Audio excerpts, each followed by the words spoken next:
Welcome, lovers and friends. This is the last hurrah of the year. Hey. And it would not be right to not bring this bad boy home without the two people who are really responsible for this whole thing coming together. I mean, it's really me. So it's the two of you in addition to me. No? I can give you that.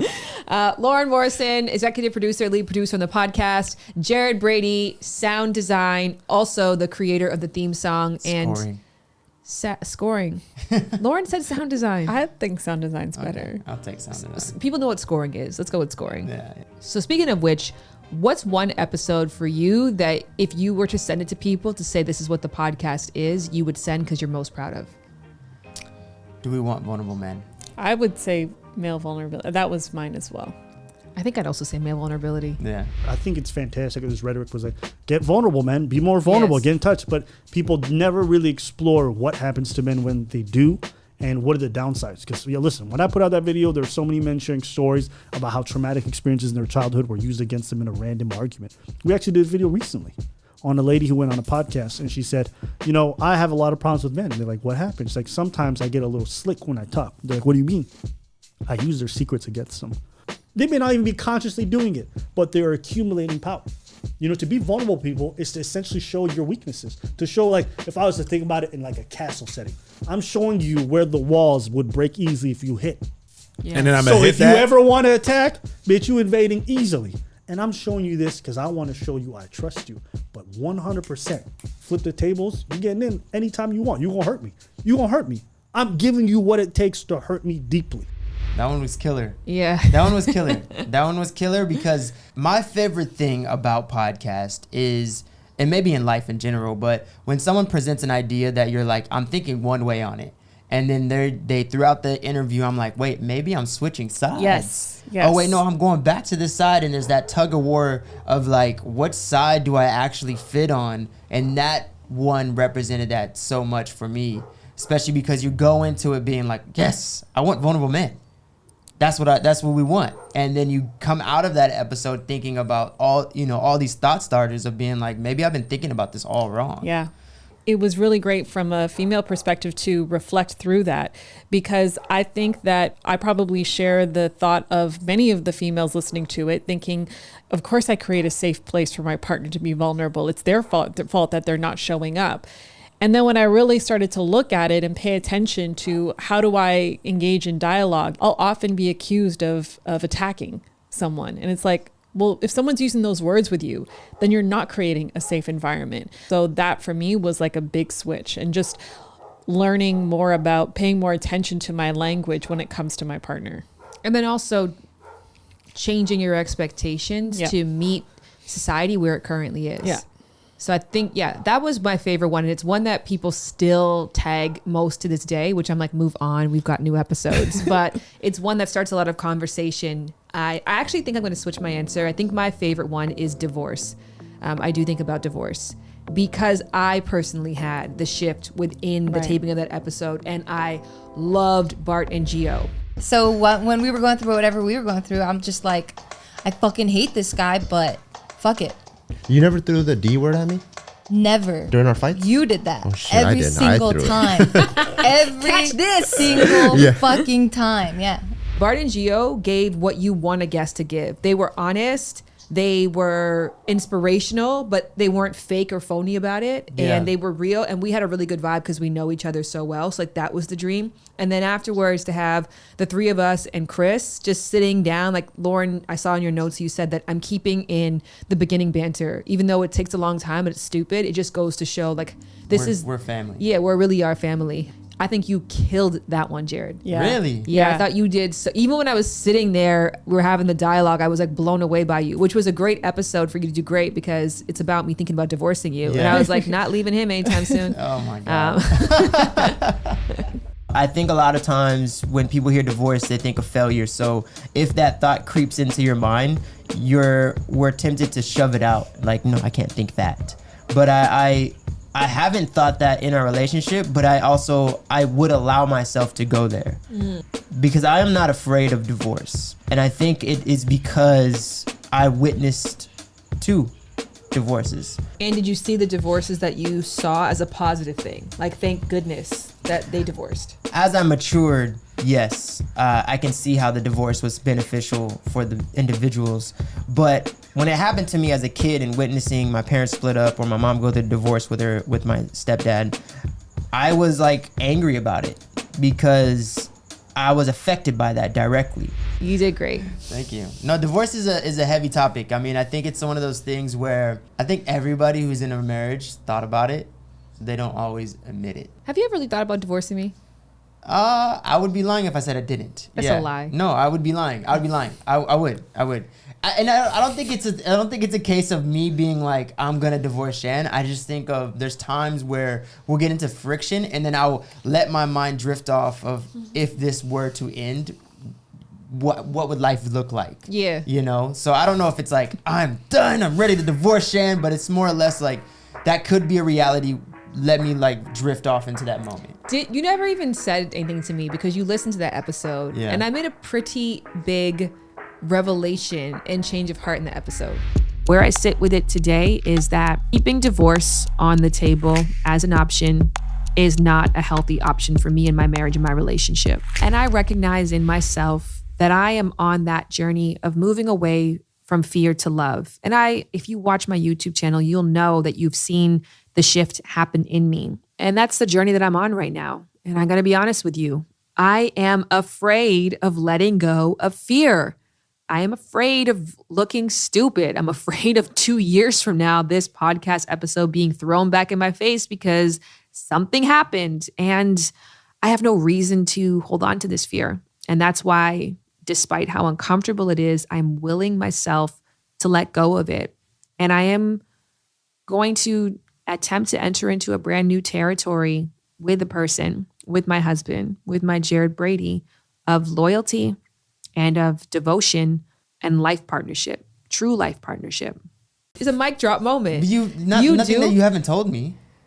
Yeah, but you didn't come to me and like put your hand on the small of my back and say like... And say what? That you're going to stop thinking about divorce? Yeah, like, thank you. Thank you for stop mentally threatening to leave me every time I do anything that displeases you. I don't deserve to. That should be like standard. It's like, oh yeah, you took out the trash. Good job. Oh, do I get a cookie for washing the dishes today or what? No, Jared, I'm removing the fear out of our love. That is extremely difficult. I believe. I agree with that. I guess for me, I didn't come off like removing the fear. It came off removing like, you know what? This is my partner. I'm committed. Instead of being like, oh, you know, he pissed me off. Divorce time. I don't know that deserves reward. Lauren thought it was a mic drop moment, just Was so it? you know. Yes. She only said that to please you. Good. Because she glared at me real That's quick. why Lauren doesn't get breakup threats in my mind. What are people gravitating to the most out of all the episodes that we've put out? Lauren is the analytics person. I'll let you answer this one. Let love change you. That was a great interview and a really fascinating topic. It actually made its way, as Jasmine was saying to us, onto like some gossip sites. Yeah. So it became a conversation starter in some places we did not expect, which is always very, very cool.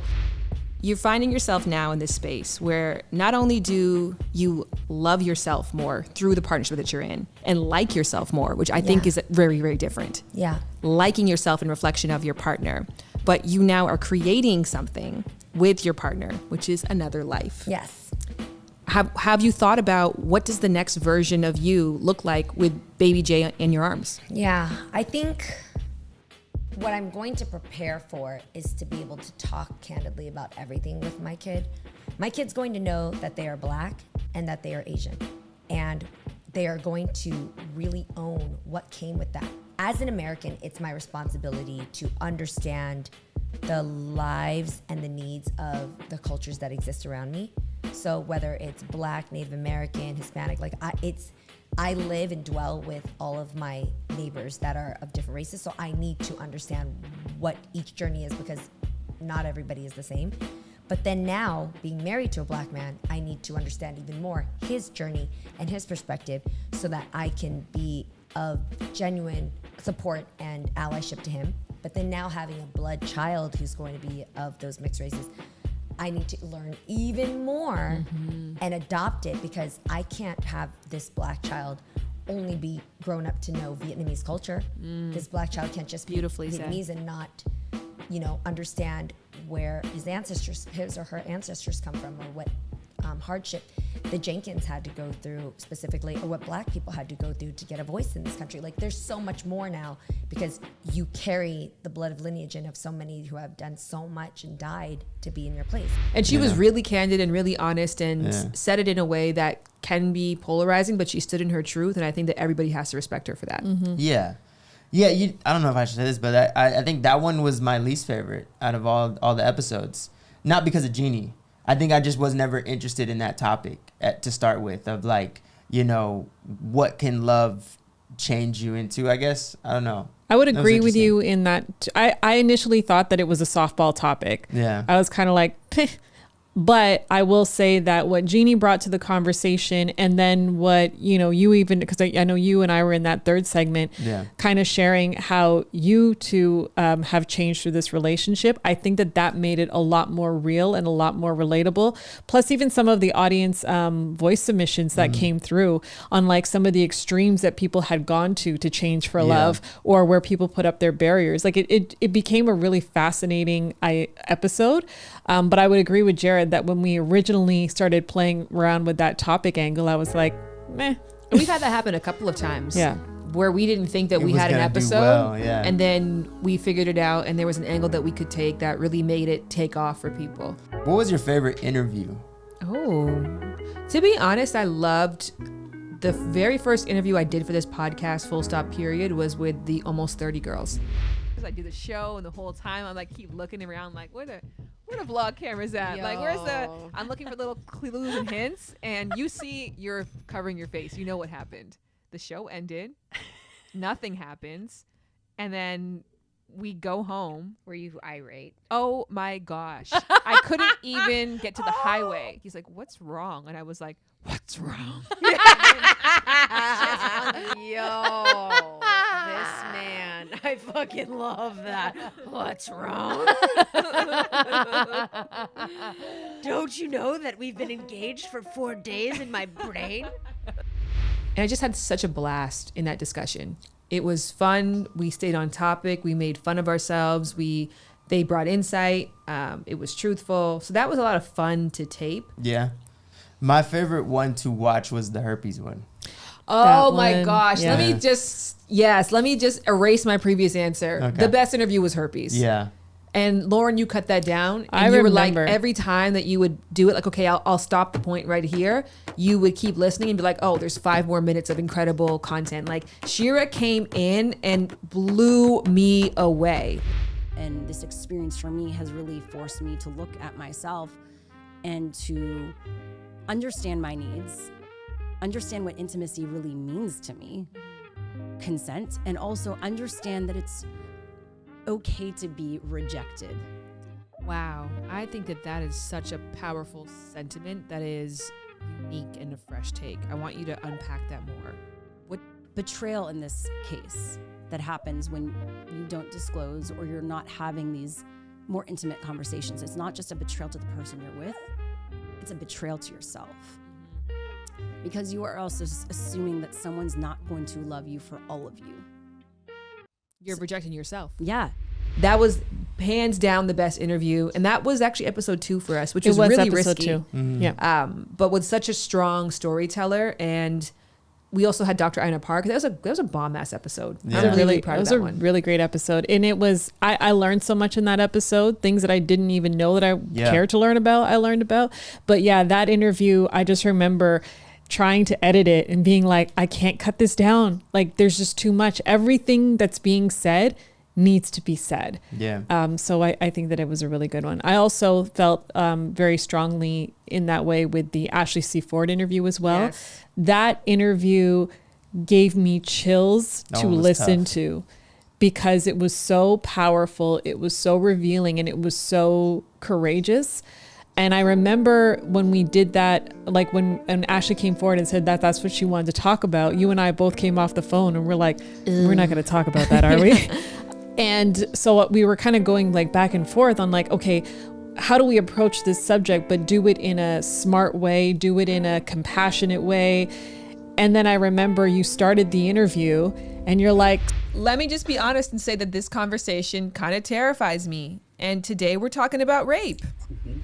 and I was just sitting there on the other side of the screen being like, God damn, we just went there. Well, I think it was the energy that Ashley brought. Yeah. Oh, yeah. Like, Ashley had a way of talking about something that was super traumatic in a way that was like, it was almost like she went through it. She had her times of like torment with that time, and then she was over it.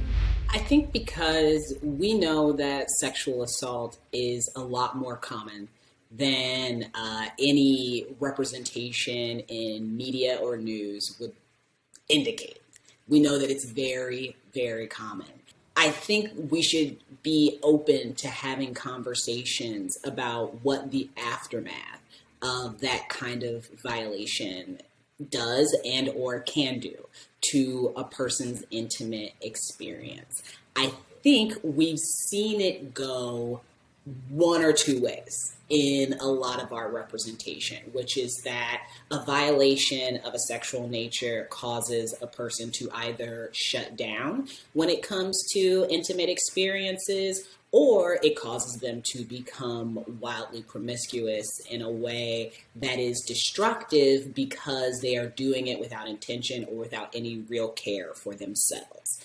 There are more ways than those two ways for this situation to turn out. And when I was sexually assaulted, because I am a survivor of sexual assault, I felt like something was wrong with me because I did not have one of those two reactions. And I thought those were like the sanctioned victim reactions.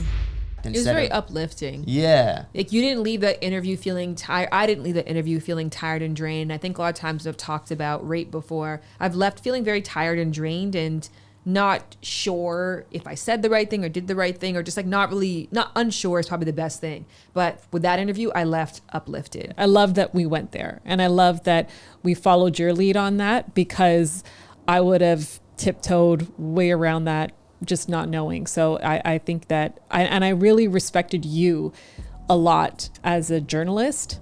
Oh, thank you. In that episode as well. I was like, wow, Shan is really great at this. And I loved how vulnerable you were even as the journalist. Like, this is your podcast, but you came on and you're like, it terrifies me because I'm afraid of saying the wrong thing. It terrifies me because I have my own unprocessed experience, and it terrifies me because I am afraid of opening myself up for other people to share their experiences, and for me not being in a place where I know how to respond appropriately, or that I don't necessarily even want to be a soundboard for so much pain and grief. and I remember just not going crazy, like taking out all the pauses, because I wanted to really portray what this interview was doing for you, what emotions it was tapping into for you and everything. So I thought you did such a, not only did Ashley did such a great job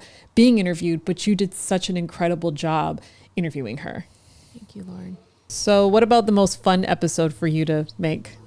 You know what I had a lot of fun doing? And it's actually the episode that I am not that in love with, but Porn Sucks segment 3 with Lauren and I was a ton of fun to do. Yeah. That was fun. That was a fun interview. Yeah. Because it's like you see the uncomfortable of, Lauren, and then you're so comfortable with it. So there's that clash happening. Thinking about this conversation, I realized that we talk about everything Right. except for sex. Yes. Which, interestingly, now we work together. Yeah. And I talk about sex for a living. Yes. Which means that we have to talk about each other's sex lives now. And you get to find out how much of a prude I am. That's an interesting fact, because I was reflecting on that and thinking to myself, is Lauren a prude, or is Lauren a lady in the streets and a freak in the sheets? Prude.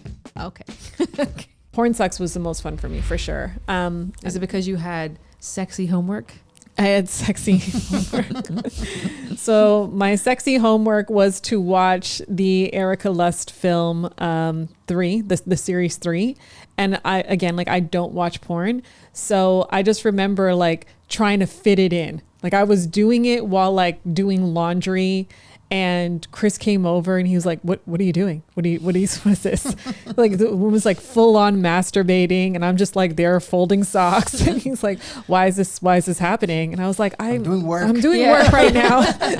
This is my job now. You during your meetings. This is my job now. But yeah, I think that was, and it was kind of interesting because of the truth that this is something you do for a living. And it's something that you and I don't talk about. Like we talk about everything else, but we don't talk about, because whenever it gets brought up, I'm like, I shut it down because I don't like sharing that stuff. An episode that you're in that you would be a little embarrassed if someone on the street said that they were listening to it. Oh, shot. Oh, shot for me too. Why for you? I just think like, there's a level of, what happens in the bedroom stays in the bedroom. It's funny, actually, I was talking to an old work colleague of mine yesterday, and he brought it up. He was like, like that part where your sister and her husband were having sex in the closet. And I was like, that's weird. Yeah, see? There's stuff like that. There's just things that, it's just a little awkward to hear, So I would say that would be the most embarrassing one that I would be like, there's other ones. That one's embarrassing for me because I'm talking about something I can't do. I'm like talking about an insecurity, and I want to say like a deficiency. So penetration orgasms, specifically my lack of an ability to have one without also giving myself outer clitoral stimulation at the exact same time. When I first started initiating sex and inviting sexual experiences and sexual partners into my life, I wasn't getting anything right. I didn't feel an emotional connection. I didn't feel physically tended to. And furthermore, I felt physically broken. Sometimes people bring it up to me like, oh, I like, how you can't orgasm from penetration. I'm like, so that one to me, I'm really proud of it though. Yeah. And I know that resonated with so many, the episodes that people repost the most is episode 3, which is vulnerability, and episode 1, which is O-Shot. I constantly see people who like posted that one and just say thank you for making it. So I know that it was healing for a lot of people, and it was really freeing, but it's very uncomfortable for people to know that about you. Yeah, it's a tough one. I also wouldn't mind if people didn't listen to Barbies and humping pillows. That's the one I was, when I was editing that one or scoring that one, I was like, this is a little embarrassing. I both love it, and I feel that way. This is a little embarrassing. But I was like, Shan shares these stories all the time. She might be used to it, but I was like, for me, I'd be like, I might have scrapped this one. Yeah. I might have scrapped this one, coercing your friend to hump her pillow. Yeah. I remember this part where I was cutting it and I was scoring it. I was doing like the initial scoring of it. And there was this part where I added like sexy music to it, and I was like, as if this moment couldn't be any cringier. Right. Yeah. Because we're talking about a 6-year-old. Yeah. It was so Our pillows had faces. They were like back in the day, those pillows that like came with expressions. I want to say that it was a spud, like a potato pillow or something. And I was like, Jalen, like, why don't we, have some fun with our pillows? And she was like, okay. And so I was like, kiss your pillow. And so we kissed our pillow. And then I was like, show your pillow your shoulder. And you show your pillow the shoulder. And I was like, hug your pillow really tight. And I can't remember how far this went, but I definitely know that it wasn't like, hug your pillow really tight. It was like, hug your pillow really tight. Yeah, that part where you talked about being uncomfortable in that Barbies moment with the pool. I almost felt like I was back in that room. I was seeing it from your perspective because I was probably so into the scene, and I zoomed out in that moment and saw you in the corner like, what is going on? So I think that was, it was illuminating for me, but it also was another one that people DM'd me a lot about to say, like, I felt so vindicated by this episode. I've had experiences like this. I always felt weird. I always felt a lot of shame. Cool. So yeah, I did get a lot of those. Yeah. I mean, it's natural. The ones that are going to be embarrassing are naturally going to be ones that are going to be the most helpful to people who, it resonates with. Yeah. I feel like that one was, especially because Mom was in it too. Yeah. And there were so many moments where mom was just straight denying. Well, she was all of defending it. herself. The part that surprised me was the fact that she said that she was obsessed with sex. That surprised me. I feel like, I don't even know, did she live with us? I don't know, like, again, you know what? I understand that she had curiosity, but I would put it down to what child doesn't. They just have that kind of curiosity about their body. But was it something that she talked about all the time? I would not say yes. No, she did not. She had a million other things to talk about and think about. It's like you had the lewd daughter. No, I didn't. No, she wasn't. That never happened. I never used the word lewd. How come we're not talking about her fascination with Play-Doh? Like, why are we talking about that? Like, Yeah, no, I did feel bad for her in that episode. But that's part of the problem, though, because there should be a sense of pride that this was an area of life that I was just naturally connected to. And now look, she has an entire career out of it. So like, Yeah. it's at the time it felt scary, but now looking back, I'm like, she's exactly where she needs to be. But I think mom still had to like reconcile with the fact that she could hear her friends listening to it. Let's be honest, like sexual liberation is very new right now. Not that it's always been, but widely accepted or mainstream. And so I think that it's still, she's in that mind frame of like, this is private time, you know?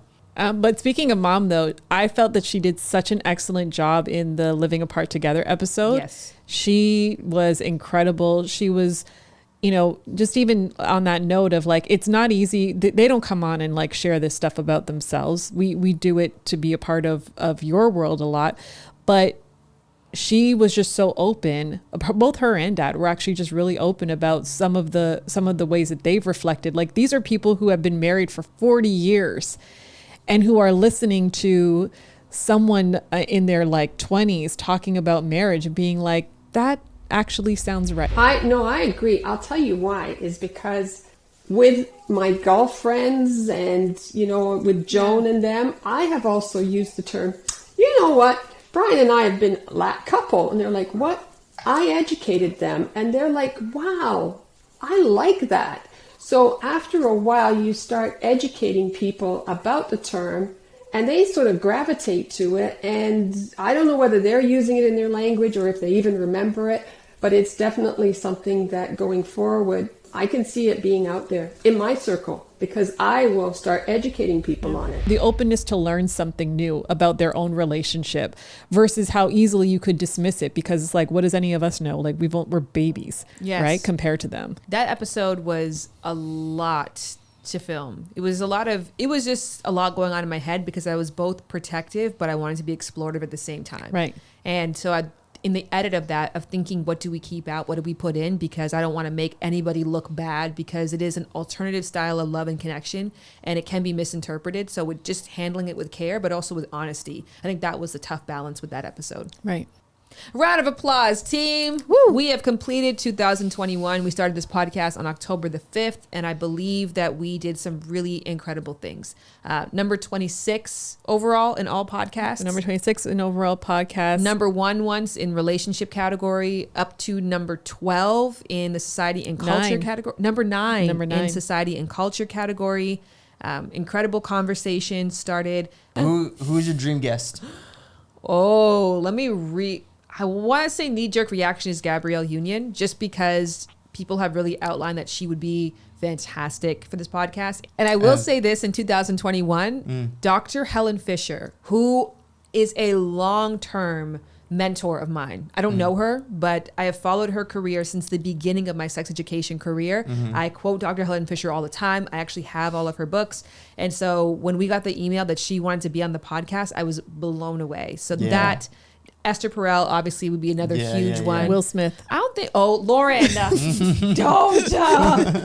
don't pull on my. I really want to do an episode about the relationship of fear in love. Yeah. I think from that divorce episode, that theme resonated so loudly, and the way I've seen people talk about that episode since has been specifically around that theme. Yeah. So I think that is an episode, and there's no other guest. Yeah. Other than Will Smith. Yeah, he'll kill that. So I don't know what you guys have to do. You gotta just... Who you gotta sleep with. Make that happen next year. Lovers and friends. I'ma take you on a trip, baby, I don't pretend. I said, lovers and friends. I'ma hold you down to the end. I said,